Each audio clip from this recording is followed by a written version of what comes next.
Good afternoon, good morning, good evening, wherever you are in the world. My name is Diana Powell, and welcome to this fantastic conference today. So timely, so needed. Some amazing women I'm actually sharing this platform with to relay to you some vital information, whether you're on your emotional journey, a spiritual journey, a business journey. And we're taking that time out to present some valuable information to you today. So just to move on, I'm going to quickly share my screen with you now. I'm PowerPoint to share with you, just to summarize some key aspects of crafting winning bids strategies for success. Now, my journey, I've been in business for over 25 years now. For myself, I'm in the business of health and well-being, but I also support smaller businesses, charities, micro organizations to help them also along their journey. So I was invited today to present this very important topic, especially in this current climate that we're in. And it's important for a number of reasons. And I have them on my PowerPoint here. And, it's about increasing competition for funding. Um, Increasing competition for funding. There is so many organizations out there right now that is feeling the bite of low sales, the austerity, and we're still actually rolling out of the impact of COVID and other political economic situations that are happening in various countries around the world. So many people are really grappling right now to look at various ways to diversify their income streams, as well as looking at other creative ways of bringing money into their organizations. As we know, without money in the organization, it's going to have an impact on the sustainability of your organization. Money is actually the blood. Without it, how can you progress? Today is also going to give you some lessons for your own professional development. There are some of you out there that are avid bid writers, fundraisers. Maybe there are some gems from some of my stories that can actually help you along your journey. And there's some of you out there that are, very, very new to writing or looking at fundraising or bid writing as another way of generating income for your projects and for your organizations.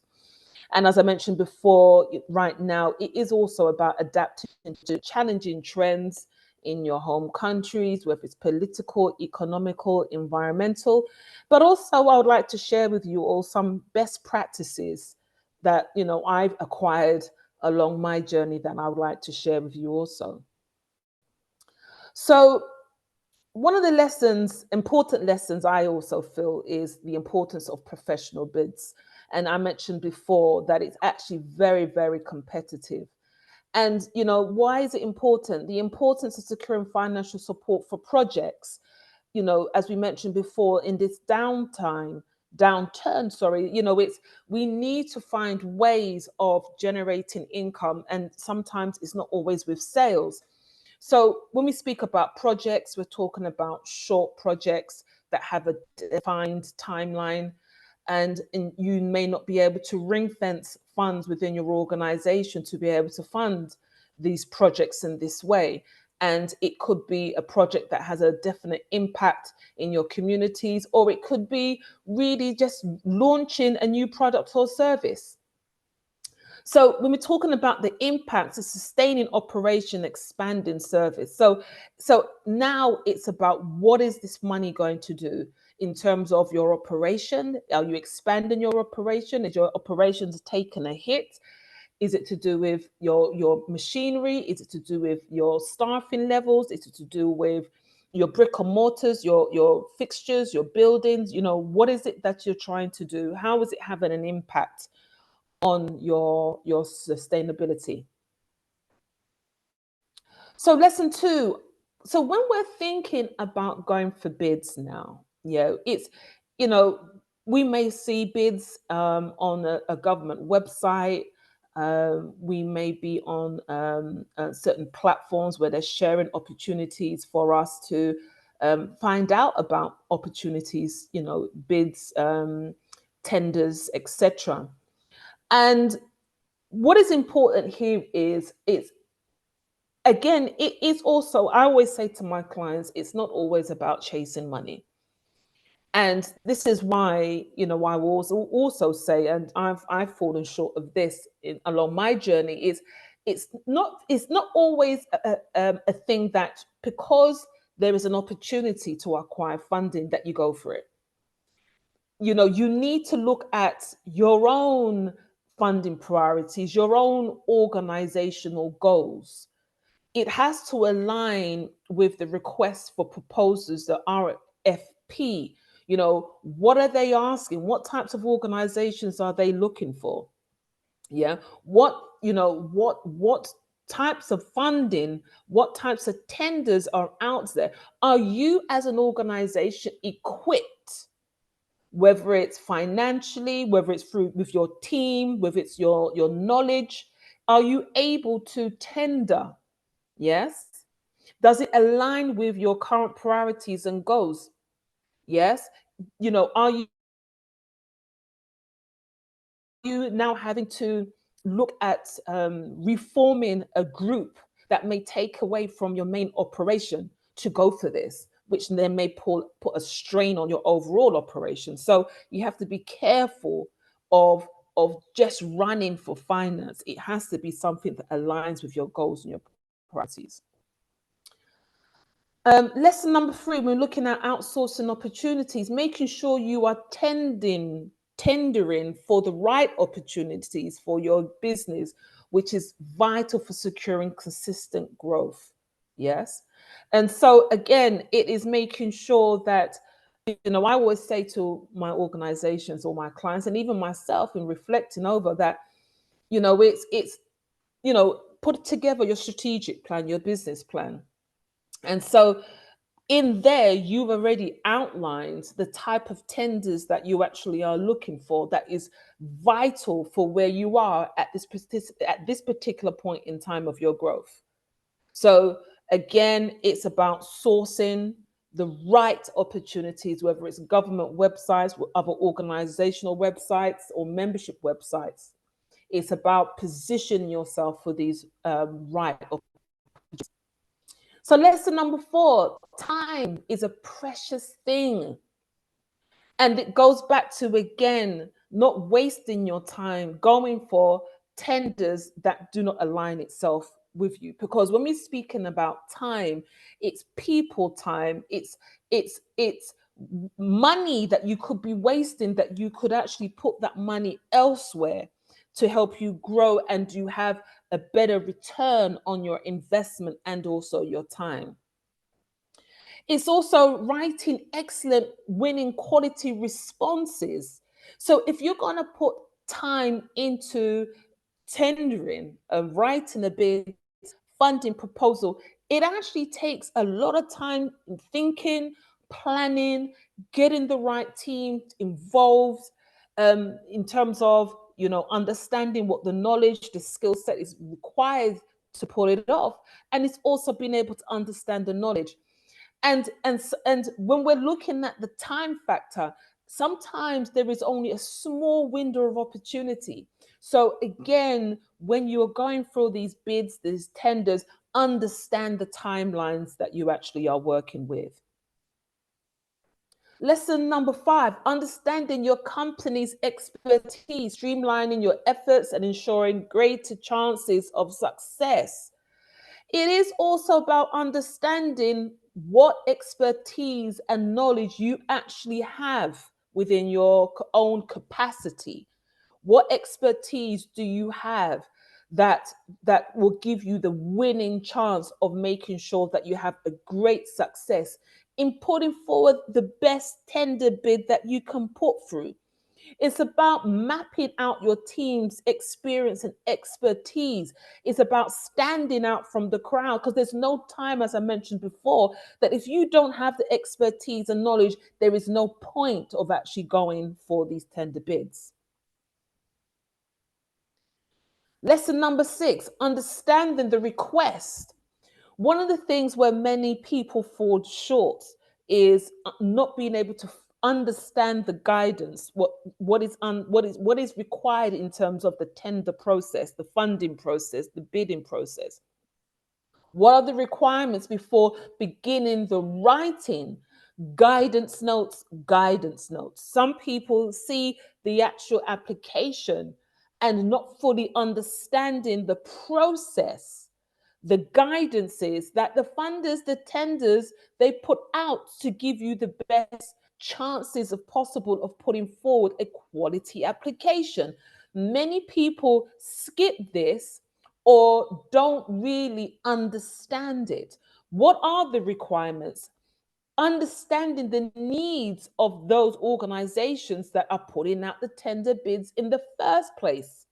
What is it that they're trying to do? What are their goals? What are their priorities?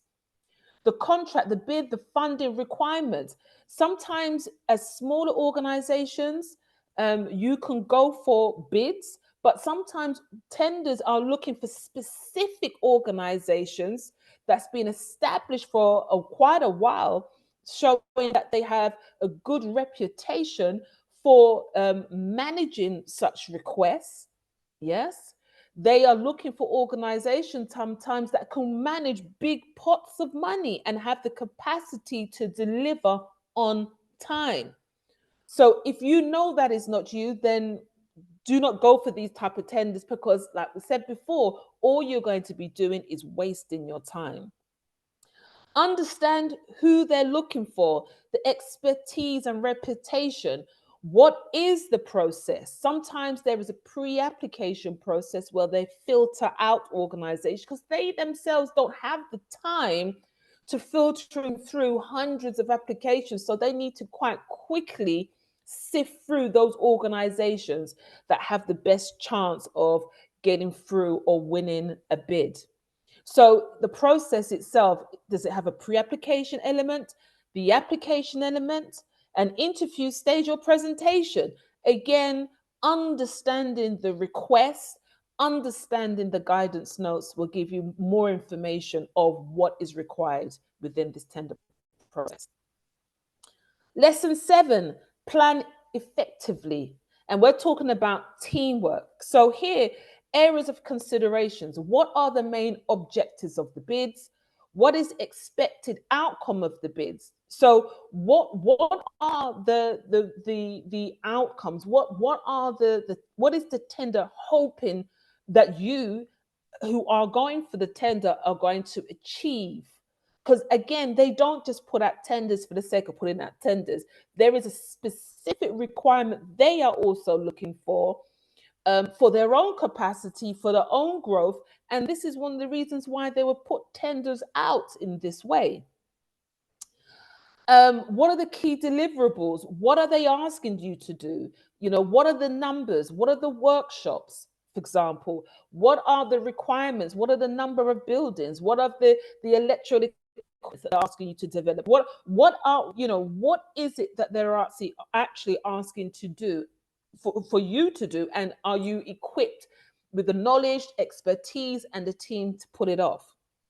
What is the expected timeline for the project? There's no point of going for a project or a tender if you don't have the capacity to meet the tender timelines because you know you have your own projects or your hands are just filled and don't have the capacity to take on anything else.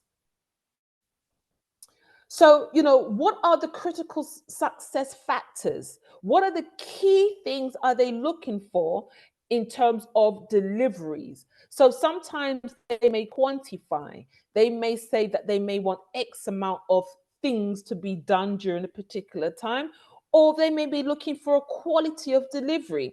Again, it's about aligning your own capacity, it's aligning your own expertise to the expectation of the tender requirements.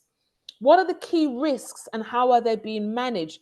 Many of these tender bids, funding applications, they also look at how you manage risks, how you manage the project. What would you do if things don't go according to plan? What are you going to put into place? How you are going to navigate? Because at the end of the day, they're looking for the way you manage projects, the way you manage the teams, the way you manage the time. And sometimes certain risks are out of your control, but they still want to see that you have some sort of risk management skills to pull off the project if in case things go wrong. What is the budget for the bid? Again, it's understanding, does this also align with your own organizational strategies and budgeting requirements and strategic planning and business planning? Again, sometimes budgets, it's more work than it's worth. Sometimes you may have a bid tender bid and you're putting more time into it and getting little back in terms of the funding to help to support your own sustainability. Some bids, sometimes you just have to say no, it's not worth it. Yes, but again, if you're going for larger pots of money, organizations will look at your track record in terms of how you've developed and delivered projects in the past to see whether you have the capacity to manage big bids. So again, it's about stepping back. It's about looking at your own capacity. Again, does it align with your own growth and sustainability, whether to go for this? Who are the stakeholders involved in the bid? Identify the relevant decision makers and influencers. So sometimes it's a group of businesses, a collaboration may go for a tender bid because you may not necessarily have all the expertise, knowledge, and know-how. And so you may go in together. And also, when we talk about stakeholders, we're talking about people that may have an impact on how you deliver.